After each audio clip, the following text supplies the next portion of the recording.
Hello everyone, स्वागत है आपका हमारे चैनल एसएससी बुक एसबी में। आज का हमारा टॉपिक होने वाला है दोस्तों आरआरबी का जनरल साइंस, जो कि बायोलॉजी के 100 क्वेश्चन मैंने इसमें लिया है और ये पार्ट 1 है। दोस्तों ये सभी क्वेश्चन जो है वो 2016 से 21 तक जितने भी आरआरबी ने एग्जाम्स लिए हैं उन सभी में पूछा गया है। तो ये वीडियो आपके लिए काफ़ी इंपॉर्टेंट होने वाली है। चलिए अपनी वीडियो को शुरू करते हैं।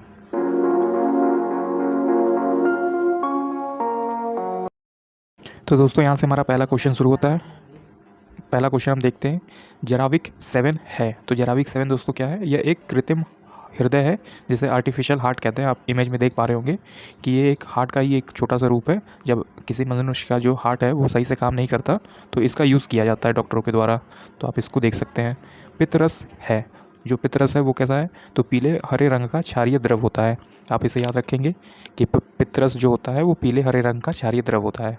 और पित्तरस स्रावित होता है कहाँ से होता है? तो यकृत द्वारा होता है, मतलब लीवर के द्वारा होता है। आप इसे याद रखेंगे। पित्तरस जिसे बाइल जूस भी कहा जाता है, तो वो कहाँ से स्रावित होता है?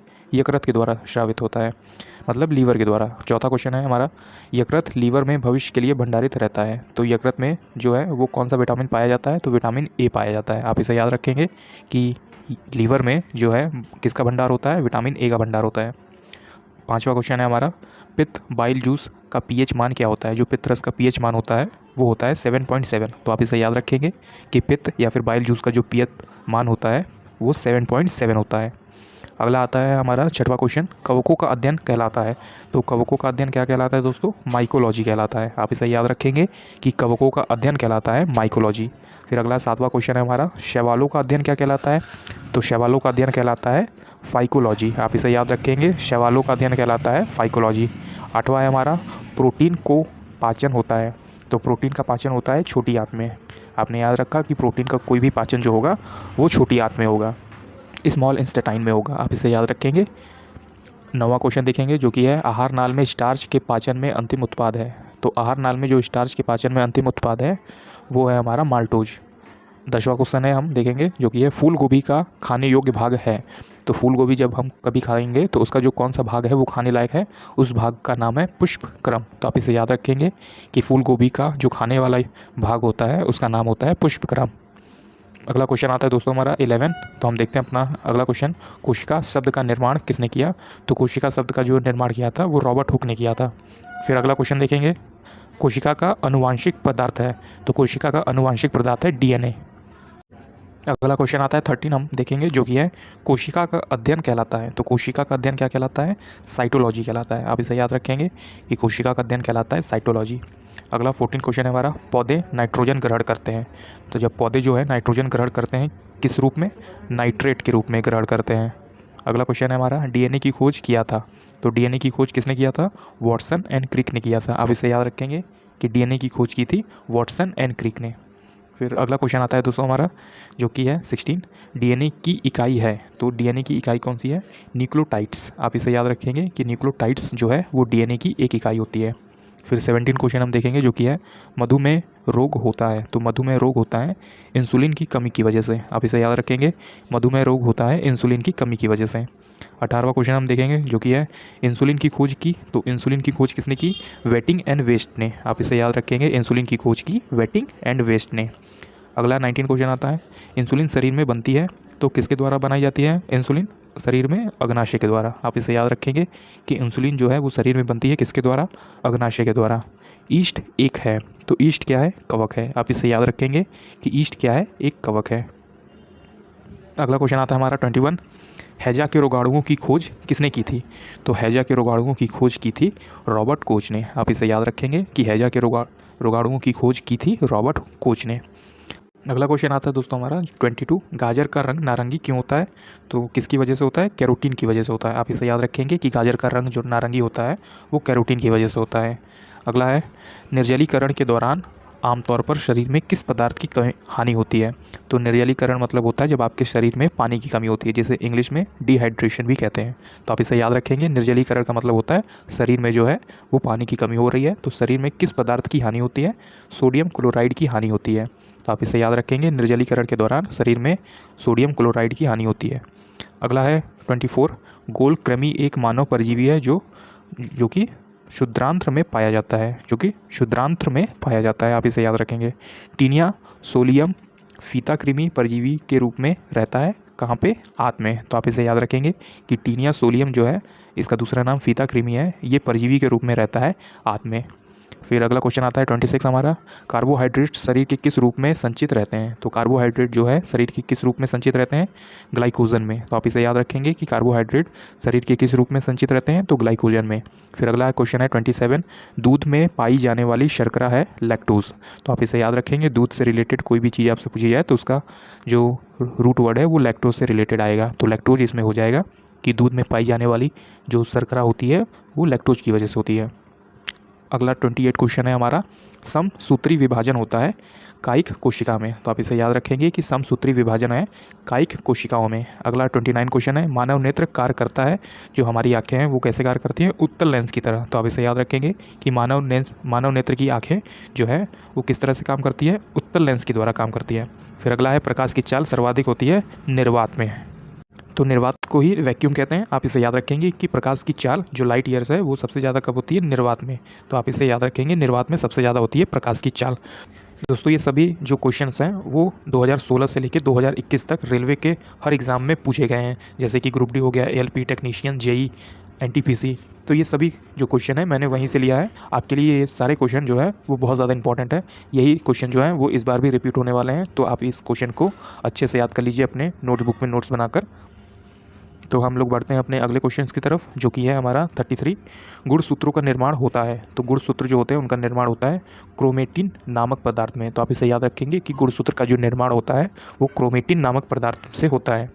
टमाटर में लाल रंग का क्या कारण है? तो जैसे आपने देखा कि गाजर का नारंगी रंग कैरोटीन के कारण होता है, उसी तरह टमाटर का जो लाल रंग है वो लाइकोपिन के द्वारा होता है। तो आप इसे याद रखेंगे, टमाटर के लाल रंग का कारण है लाइकोपिन। उसी तरह हल्दी के पीले रंग का कारण क्या है? तो हल्दी के पीले रंग का जो कारण है वो कुरकुमिन है। तो आप इससे याद रखेंगे कि कुरकुमिन जो है वो हल्दी के पीले रंग का कारण है। अगला 36 क्वेश्चन हम देखेंगे, जो कि है अदरक तथा आलू के खाने योग्य भाग है। तो अदरक और आलू का जो खाने योग्य वाला भाग है उसको कहते हैं तना। तो आप इसे याद रखेंगे कि अदरक और आलू जो खाने योग्य भाग है उसका नाम है तना। अगला है 37, अर्धसूत्री विभाजन होते हैं तो लिंगी जनन करने वाले कोशिकाओं में। तो अर्धसूत्री विभाजन होते हैं लिंगी जनन करने वाले कोशिकाओं में। 38 क्वेश्चन है हमारा 38 नंबर का, जो कि है मनुष्य की लार में पाए जाने वाला एंजाइम है। तो मनुष्य की लार में पाए जाने वाला जो एंजाइम है उसका नाम है एमिलेस। तो आप इसे याद रखेंगे कि मनुष्य की लार में पाए जाने वाला एंजाइम का नाम है एमिलेस। अगला है 39 क्वेश्चन दोस्तों, जो कि है खट्टे स्वाद के लिए कोशिकाएं जिह्वा के किस भाग में होती है? जो हमसे पूछा गया है कि हमारे जीभ में जो खट्टे स्वाद का जो हिस्सा है वो कहाँ पे होता है? तो पार्श्व में होता है, मतलब पीछे की साइड में होता है। जीभ का जो हमारा पीछे वाला हिस्सा है तो वहाँ पे हमें खट्टे स्वाद की अनुभूति होती है, मतलब हम उसे खट्टे स्वाद से पता लगा सकते हैं। अगर हम कुछ खाएंगे, अगर उसमें कुछ खट्टा मिला होगा तो वो हमारे जीभ के पार्श्व वाले हिस्से में, मतलब पीछे वाले हिस्से में हमें उसका पता लग जाएगा। 40 क्वेश्चन है, घेंगा या गलगंड जो किसकी कमी से होता है? तो घेंगा रोग या फिर गलगंड किसकी कमी से होता है? तो आयोडीन की कमी से होता है। तो आपने सुना होगा घेंगा रोग हो जाता है, तो घेंगा रोग किसकी वजह से होता है? आयोडीन की कमी से होता है। 41 क्वेश्चन हम देखेंगे, जो कि है विटामिन बी की कमी से होता है। तो विटामिन बी की कमी से होता है बेरी। आप इसे याद रखें कि बी की कमी से बेरी, ये दोनों राइम कर रहे हैं, तो बी से बेरी। वह धातु कौन सी है जो विटामिन B12 की घटक है? तो वो धातु कौन सी है जो विटामिन B12 की एक घटक है? वो है कोबाल्ट। तो आप इसे याद रखेंगे, विटामिन B12 का एक घटक है कोबाल्ट। अगला क्वेश्चन आता है दोस्तों हमारा, जो कि है 42, ट्रिप्सन का कार्य है। तो ट्रिप्सन का क्या कार्य है? प्रोटीनों को भंग करना। तो आप इसे याद रखेंगे कि ट्रिप्सन का कार्य होता है प्रोटीनों को भंग करना। फिर अगला क्वेश्चन आता है हमारा 43, कार्बोहाइड्रेट्स को प्राथमिक स्रोत है। तो कार्बोहाइड्रेट को प्राथमिक स्रोत है पौधे। तो आप इसे याद रखेंगे, कार्बोहाइड्रेटों को प्राथमिक स्रोत हैं पौधे। इंसुलिन के मौजूद ट्रेस धातु होती है। तो जो इंसुलिन में मौजूद ट्रेस धातु होती है वो है जस्ता। तो आप इसे याद रखेंगे, इंसुलिन में मौजूद ट्रेस धातु होती है जस्ता। स्कर्वी रोग किस अंग में होता है? तो स्कर्वी रोग होता है चर्म में। तो आप इसे याद रखेंगे, स्कर्वी रोग जो है वो विटामिन सी की कमी से होता है, और ये कहाँ होता है? चर्म में होता है। किसी सब्जी में प्राप्त न होने सकने वाला विटामिन है? किसी सब्जी में प्राप्त न हो सकने वाला विटामिन है विटामिन डी। तो आप इसे याद रखेंगे, विटामिन डी जो है वो किसी भी सब्जी में नहीं पाया जाता। 47 क्वेश्चन है हमारा, दूध को दही में संकदित करने वाला एंजाइम है रेनिन। जैसे दूध को दही में परिवर्तित कर देता है तो उसमें कौन सा एंजाइम डाला जाता है, किस एंजाइम का यूज़ होता है? तो रेनिन का यूज़ होता है। तो आप इसे याद रखेंगे, दूध को दही में संकदित करने वाला एंजाइम है रेनिन। अगला है 48 क्वेश्चन हमारा, एंजाइम होते हैं तो एंजाइम कौन से होते हैं, तो प्रोटीन होता है। तो एंजाइम होता है एक तरह का प्रोटीन होता है दोस्तों हमारा 49, जो कि है डाई स्टेज एंजाइम का स्रोत है। तो डाई स्टेज एंजाइम का एक स्रोत है लार ग्रंथि। तो आप इसे याद रखेंगे कि डाई स्टेज एंजाइम का स्रोत होता है लार ग्रंथि। तो आंतरिक संक्रमण तत्वों की कुल संख्या 29 होती है। आप इसे याद रखेंगे कि आंतरिक संक्रमण तत्वों की कुल संख्या 29 है। अगला क्वेश्चन है दोस्तों हमारा, उस विटामिन का नाम बताइए जो किसी भी मांसाहारी भोजन में नहीं मिलता है। तो ऐसा कौन सा विटामिन है जो हम नॉनवेज खाएंगे तो नहीं मिलेगा, तो विटामिन सी जो है वो हमें नहीं मिलता है। जैसे आपने देखा कि विटामिन डी जो है वो किसी भी सब्जी में नहीं मिलता, उसी तरह विटामिन सी जो है वो मांसाहारी भोजन में नहीं मिलता है। क्वेश्चन आता है 52 हमारा, जो कि है वसा में घुलनशील विटामिन कौन सी है, मतलब जो वसा में घुल जाए अच्छी तरीके से, ऐसे विटामिन का क्या नाम है। तो कैल्सीफेरॉल है, कैरोटीन है और टोकोफेरॉल है। तो आप इसे याद रखेंगे, वसा में घुलनशील जो विटामिन है उनके नाम है कैल्सीफेरॉल, कैरोटीन और टोकोफेरॉल। फिर 53 क्वेश्चन है हमारा, नवजात बच्चों के लिए सबसे आदर्श भोजन क्या होता है। तो नवजात बच्चे जो बहुत छोटे बच्चे होते हैं जिनका जन्म अभी अभी हुआ होता है, उनके लिए सबसे अच्छा भोजन होता है माँ का दूध। अगला क्वेश्चन है हमारा 54, डीएनए और आरएनए है। तो डीएनए और आरएनए जो है वो क्या है, न्यूक्लिक अम्ल है। तो आप इसे याद रखेंगे कि डीएनए और आरएनए का जो फुल फॉर्म होता है वो आप साइड में देख सकते हैं, यहाँ पे मैंने इमेज लगा दी है। तो डीएनए और आरएनए का फुल फॉर्म भी इंपॉर्टेंट है। तो और इसमें क्या होते हैं, तो न्यूक्लिक अम्ल होते हैं। अगला है 55, जो कि है इत्र की तीखी गंध अथवा सुगंध की पहचान मस्तिष्क के किस भाग द्वारा होती है। तो 55 क्वेश्चन कहता है हमारा, इत्र की तीखी गंध अथवा सुगंध की पहचान मस्तिष्क के किस भाग के द्वारा होती है, तो सेरिब्रम के द्वारा होती है। जैसा आप सभी को पता है कि हमारे मस्तिष्क में दो पार्ट होते हैं, सेरिब्रम और सेरेब्लम। तो आप इसे याद रखेंगे कि किसी तीखी अथवा सुगंध की पहचान मस्तिष्क के किस भाग के द्वारा होती है, तो सेरिब्रम के द्वारा होती है। अगला है 56 क्वेश्चन हमारा, मूत्र दुर्गंधता देता है किसकी वजह से, यूरिया के कारण। जो हमारा पेशाब है वो दुर्गंध देता है, उसमें बदबू आती है, किसकी वजह से होता है ये, तो यूरिया के कारण होता है। यूरिया अधिकतम मात्रा में पाया जाता है मूत्र में, जैसा आप इसमें देख पा रहे होंगे कि उसी की वजह से जो है वो बदबू या फिर दुर्गंध आती है, और यूरिया जो है वो अधिकतम पाया जाता है मूत्र में। श्वसन क्रिया में निर्माण होता है, तो श्वसन क्रिया में निर्माण होता है ऊर्जा का। तो आप इसे याद रखेंगे कि श्वसन क्रिया में निर्माण होता है ऊर्जा का। श्वसन में शर्करा होता है, तो श्वसन में शर्करा होता है ऑक्सीकरण। आप इसे याद रखेंगे कि श्वसन में शर्करा होता है ऑक्सीकरण के द्वारा। 60 क्वेश्चन है, जो कि है अमाशय में भोजन का पाचन किस माध्यम से होता है। तो अमाशय में जो भोजन का माध्यम होता है वो अम्लीय माध्यम से होता है। तो आप इसे याद रखेंगे कि भोजन का पाचन अमाशय में किसके माध्यम से होता है, तो अम्लीय माध्यम से होता है। 61 क्वेश्चन है, अंडाणु का निषेचन होता है। तो अंडाणु का निषेचन जो होता है वो फिलोपियन ट्यूब में होता है। तो आप इसे याद रखेंगे कि अंडाणु का निषेचन होता है फिलोपियन ट्यूब में। एंटीबायोटिक एम्पिसिलिन प्राप्त होती है। तो एंटीबायोटिक एम्पिसिलिन प्राप्त होती है बैक्टीरिया से। डिहाइड्रेशन से प्राय किस पदार्थ की कमी होती है। तो आप इसे याद रखेंगे, डिहाइड्रेशन से किस पदार्थ की कमी होती है, सोडियम क्लोराइड की। कुपोषण होता है, तो कुपोषण क्या है, एक प्रकार का प्रोटीन की कमी के कारण होता है कुपोषण। 65 क्वेश्चन है हमारा, बच्चों का मानसिक एवं शारीरिक विकास अवरुद्ध हो जाता है थायरॉक्सिन की कमी की वजह से। तो बच्चों का जो मानसिक और शारीरिक विकास है वो रुक जाता है किसकी कमी की वजह से, थायरॉक्सिन की कमी से रुक जाता है दोस्तों। आरएनए का मुख्य कार्य क्या है। तो आरएनए का जो मुख्य कार्य होता है वो प्रोटीन का संश्लेषण करना होता है। तो आप इसे याद रखेंगे कि आरएनए का जो इंपॉर्टेंट कार्य है, जो मुख्य कार्य है, वो प्रोटीन का संश्लेषण करना है। 67 क्वेश्चन देखेंगे हम, जो कि है मनुष्य में बुढ़ापा किस ग्रंथि के लुप्त हो जाने के कारण आता है। तो मनुष्य में जो बुढ़ापा आता है वो किस ग्रंथि के लुप्त हो जाने के कारण है, तो थाइमस के कारण होता है ये। 68 क्वेश्चन है, लैक्रिमल ग्रंथियाँ स्रावित करती हैं। तो लैक्रिमल ग्रंथियाँ स्रावित करती हैं आंसू। तो आप इसे याद रखेंगे कि आंसू किस ग्रंथि की वजह से आता है, तो लैक्रिमल ग्रंथियों की वजह से आता है। प्रोटीन बना होता है, 69 क्वेश्चन है हमारा, प्रोटीन बना होता है एमिनो अम्ल से। तो आप इसे याद रखेंगे, प्रोटीन बना होता है किससे, एमिनो अम्ल से। अगला है 17 क्वेश्चन, प्रोटीन ऊर्जा कुपोषण का परिणाम है। तो ये है बाल क्षय या फिर मरासमस। तो आप इसे याद रखेंगे कि प्रोटीन ऊर्जा कुपोषण का परिणाम है बाल क्षय या फिर मरासमस। अगला 71 क्वेश्चन देखेंगे, जो कि है रक्तोपति कहाँ होती है। तो रक्तोपति कहाँ होती है, अस्थि मज्जा में। आप इसे याद रखेंगे कि रक्तोपति कहाँ होती है, अस्थि मज्जा में होती है। 72 क्वेश्चन है हमारा, मानव शरीर में सबसे अधिक मात्रा में कौन सा तत्व पाया जाता है। तो हमारे शरीर में जो सबसे अधिक तत्व पाया जाता है अधिक मात्रा में वो है ऑक्सीजन। 73 क्वेश्चन है, जोड़ों में मूत्रमल क्रिस्टल जमा होने में कौन सा रोग पैदा हो सकता है। तो जोड़ों में मूत्रमल क्रिस्टल जमा होने पर कौन सा रोग होता है, तो गाउट हो सकता है। 74 है हमारा, एक सर्वदाता का ब्लड ग्रुप क्या होता है, मतलब कि ओ ब्लड ग्रुप वाले किसी को भी अपना ब्लड दे सकते हैं। तो यही आपसे पूछा गया है कि जो सर्वदाता होता है, जो सभी को ब्लड दे सकता है, उसका ब्लड ग्रुप क्या है, तो ओ होता है। आप इसे याद रखेंगे। 75 क्वेश्चन है हमारा, रक्त में आरबीसी के बढ़ने से कौन सी स्थिति बन जाती है। तो जो रक्त में हमारा आरबीसी होता है, अगर वो बढ़ जाता है तो कौन सी स्थिति दिखाई देती है हमें, पॉलीसाइथीमिया। तो आप इसे याद रखेंगे, पॉलीसाइथीमिया जो है वो स्थिति बन जाती है, या फिर उस स्थिति के कारण हमें दिक्कत होने लगती है। तो आप इसे याद रखेंगे, रक्त में आरबीसी के बढ़ने से कौन सी स्थिति बन जाती है, तो पॉलीसाइथीमिया। अगला है, वर्णदता वाली आदमी को लाल रंग दिखाई देता है। तो वर्णदता वाली आदमी को लाल रंग दिखाई देता है हरा। तो आप इसे याद रखेंगे कि वर्णदता एक प्रकार की बीमारी है, आंखों में होती है, जिसकी वजह से जो इंसान को लाल रंग वो कुछ कुछ हरे कलर का दिखाई देता है। अगला है 77 क्वेश्चन, ईईजी का प्रयोग किसके कार्य का पता लगाने को किया जाता है। तो ईईजी का प्रयोग किसके कार्य को पता लगाने में किया जाता है, तो आप इसे याद रखेंगे, मस्तिष्क से। तो ईईजी का प्रयोग मस्तिष्क के कार्य को पता लगाने के लिए प्रयोग किया जाता है। 78 क्वेश्चन आता है हमारा दोस्तों, जो कि है, हृदय की एक धड़कन में लगभग कितना समय लगता है। तो हृदय की एक धड़कन में लगभग कितना समय लगता है, 0.8 सेकंड लगता है। तो जैसे ही दिल हमारा एक बार धड़केगा या फिर एक बार पंप करेगा, तो उसमें सेकंड लगेगा हमारा 0.8 सेकंड। आप इसे याद रखेंगे कि हृदय की एक धड़कन में लगभग जो है वो 0.8 सेकंड लगता है। अगला क्वेश्चन आता है 79, सर्वग्राही कौन से रुधिर वर्ग का होता है। तो जैसा सर्वदाता ओ होता है, वैसे ही तरह सर्वग्राही होता है ए बी ग्रुप का। जैसे ए बी ग्रुप जिसका भी है, वो किसी का भी ब्लड जो है वो ले सकता है। तो आप इसे याद रखेंगे कि ओ जो है वो किसी को भी अपना ब्लड दे सकता है, उसी तरह जो ए बी वाले लोग हैं, ए बी ग्रुप वाले, ब्लड ग्रुप वाले, वो किसी का भी ब्लड ले सकते हैं।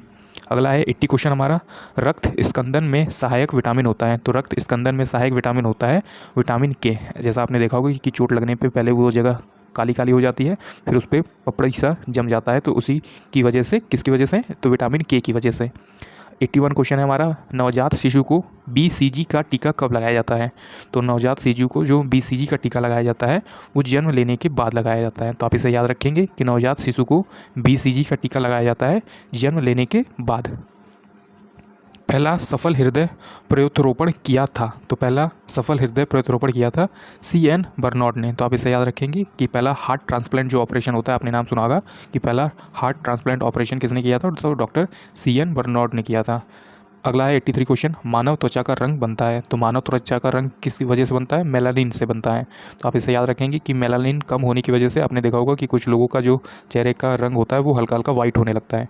तो वो किसकी वजह से होता है, किसकी कमी की वजह से होता है, तो मेलानिन की कमी की वजह से होता है। तो आप इसे याद रखेंगे कि मानव त्वचा का जो रंग बनता है वो मेलानिन की कमी से बनता है। अगर ये जो है मेलानिन कम होगा तो आपके शरीर में वाइट वाइट स्पॉट आने लगेंगे। अगला 84 क्वेश्चन आता है हमारा, रक्तदाब का नियंत्रण कौन करता है। तो रक्तदाब का नियंत्रण करता है एड्रेनल ग्रंथि। तो आप इसे याद रखेंगे कि रक्तदाब का नियंत्रण करता है एड्रेनल ग्रंथि। 85 क्वेश्चन है दोस्तों हमारा, जो कि है रक्त के थक्के जमने का कारण है आम्बिन। तो आप इसे याद रखेंगे कि रक्त के थक्के जमने का कारण होता है वो होता है आम्बिन। हीमोग्लोबिन का कार्य है। तो हीमोग्लोबिन का कौन सा कार्य होता है, ऑक्सीजन ले जाना, हमारे ब्लड में ऑक्सीजन ले जाना, ये हीमोग्लोबिन का कार्य होता है। पूरे शरीर में जो हमारे ब्लड है उसमें ऑक्सीजन ले जाने का काम किसका होता है, हीमोग्लोबिन का होता है। अगला 87 क्वेश्चन है, रक्तदाब मापने के लिए प्रयुक्त उपकरण को कहते हैं। तो रक्तदाब को मापने के लिए प्रयुक्त उपकरण है हमारा सिग्मनोमीटर। तो आप इसे याद रखेंगे, सिग्मनोमैनोमीटर। आपने इसे याद रखा कि ब्लड प्रेशर मापने के लिए जो उपकरण होता है सिग्मनोमैनोमीटर कहा जाता है उसे। तो 88 क्वेश्चन शुरू होता है, जो कि है, जब रक्त में नाइट्रोजनी अपशिष्ट जमा होता है तब कौन सा अंग काम नहीं कर रहा होता है। तो ये कौन सा अंग है, वक्र जो है वो काम नहीं कर रहा होता है। जब रक्त में नाइट्रोजनी अपशिष्ट जमा होता है तो हमारा शरीर का वक्र अंग जो है वो काम नहीं करता। हृदय का काम क्या है, तो हार्ट का काम क्या है, रुधिर को शरीर के विभिन्न अंगों में पंप करना, मतलब जो हमारा ब्लड है उसको शरीर के हर हिस्से में पहुंचाना, यही हमारे हार्ट का मेन पर्पस है, यही उसका मुख्य कार्य है। 90 क्वेश्चन आता है हमारा, मानव हृदय बंद होता है कहाँ पे, तो हृदय वरण में। तो आप इसे याद रखेंगे कि मानव हृदय बंद होता है हृदय आवरण में। अगला क्वेश्चन आता है दोस्तों हमारा, अगला 91 क्वेश्चन है, कालजार ज्वार का संचरण होता है सिकता मक्खी के काटने से। तो आप इसे याद रखेंगे कि कालजार ज्वार का संचरण होता है सिकता मक्खी के काटने से। 92 क्वेश्चन हमसे पूछा रहा है कि मानव रक्त का लाल रंग होता है तो हीमोग्लोबिन की वजह से। आप इसे याद रखेंगे कि मानव रक्त का जो लाल रंग होता है, जो हमारा ब्लड का रेड रंग है, लाल कलर, वो किसकी वजह से है, तो हीमोग्लोबिन की वजह से। और हीमोग्लोबिन का जो इंपॉर्टेंट कार्य है, सबसे प्रमुख कार्य क्या है कि ऑक्सीजन ले जाना, कहाँ, हमारे रुधिर में, मतलब हमारे ब्लड में, शरीर में जहाँ भी ब्लड है वहाँ तक ऑक्सीजन पहुँचाना। अगला है 93, वयस्क व्यक्ति के हृदय धड़कन दर क्या होती है। तो एक वयस्क व्यक्ति का हृदय कितनी बार धड़कता है, तो प्रति मिनट 70 से 80 बार के आसपास। आप इसे याद रखेंगे कि एक वयस्क व्यक्ति का जो दिल की धड़कन है वो हर एक मिनट में 70 से 80 बार होती है। 94 क्वेश्चन है हमारा, बायां महाधमनी चाप इनमें से दिखाई देता है। तो जो बायां महाधमनी चाप है इनमें से दिखाई देता है स्तनपायी में। फिर अगला 95 क्वेश्चन है, महारंध्र जो एक द्वारक है कहाँ होता है। तो महारंध्र जो एक द्वारक है ये होता है कपाल में, मतलब सर के हिस्से में होता है। अगला है 96 क्वेश्चन हमारा, मलेरिया मादा एनाफिलीज से फैलता है। तो मलेरिया मादा एनाफिलीज से फैलता है, इसकी खोज किसने की, रोनाल्ड रॉस ने किया था। तो मलेरिया जो है मादा एनाफिलीज से फैलता है, मतलब मलेरिया जो होते हैं वो मादा मच्छर की वजह से होता है, और इसकी खोज किसने की, तो रोनाल्ड रॉस ने किया था। 97 क्वेश्चन आता है दोस्तों हमारा, मांसपेशियाँ जो हड्डी से जोड़ने वाले ऊतक को क्या कहते हैं। तो मांसपेशी को हड्डी से जोड़ने वाले ऊतक को टेंडन कहा जाता है। ये काफ़ी इंपॉर्टेंट क्वेश्चन है, ये ज़्यादातर एग्जाम में पूछे जाते हैं। आप इसे अच्छे से याद रखेंगे कि मांसपेशियाँ जो हड्डी से जुड़ती हैं उसे टेंडन कहा जाता है। तो टेंडन जो है वो एक ऊतक है जो मांसपेशियों को हड्डी से जोड़ता है। 98 क्वेश्चन है, फाइब्रिनोजन। तो फाइब्रिनोजन किसके द्वारा फाइब्रिन में परिवर्तित होता है, तो रोम्बिन के द्वारा होता है। आप इसे याद रखेंगे कि फाइब्रिनोजन किसके द्वारा फाइब्रिन में परिवर्तित होता है, तो रोम्बिन के द्वारा। 99 क्वेश्चन है हमारा, साइनाइड विषाक्तता के कारण सेकंडों में मृत्यु हो जाती है क्योंकि वो कार्डियक अरेस्ट करता है। तो आप इसे याद रखेंगे कि जो पोटेशियम साइनाइड जैसे जो विषैले पदार्थ होते हैं वो सेकंडों में आपकी मृत्यु कर सकते हैं, क्योंकि वो डायरेक्ट दिल के हिस्से पे वार करते हैं, मतलब वहाँ पे अटैक करते हैं। तो कार्डियक अरेस्ट आने की संभावना काफ़ी रहती है। 100 क्वेश्चन है आज का हमारा दोस्तों, लास्ट क्वेश्चन 100, जो कि है स्तनधारियों में रक्त में सबसे बड़ी कोशिका सेल कौन सी होती है। तो स्तनधारियों में जो सबसे बड़ी कोशिका सेल होती है उसका नाम है मोनोसाइट्स। तो आप इसे याद रखेंगे कि स्तनधारियों में रक्त की सबसे बड़ी कोशिका सेल होती है मोनोसाइट्स।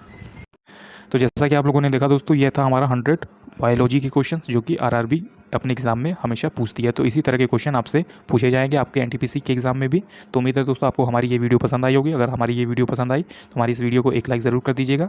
ऐसे ही इसके और सारे जनरल साइंस के रिलेटेड टॉपिक आते रहेंगे। तो जल्दी हमारे चैनल एसएससी बुक एसबी को भी आप सब्सक्राइब कर लीजिएगा। तब तक मिलते हैं आपसे नेक्स्ट वीडियो में।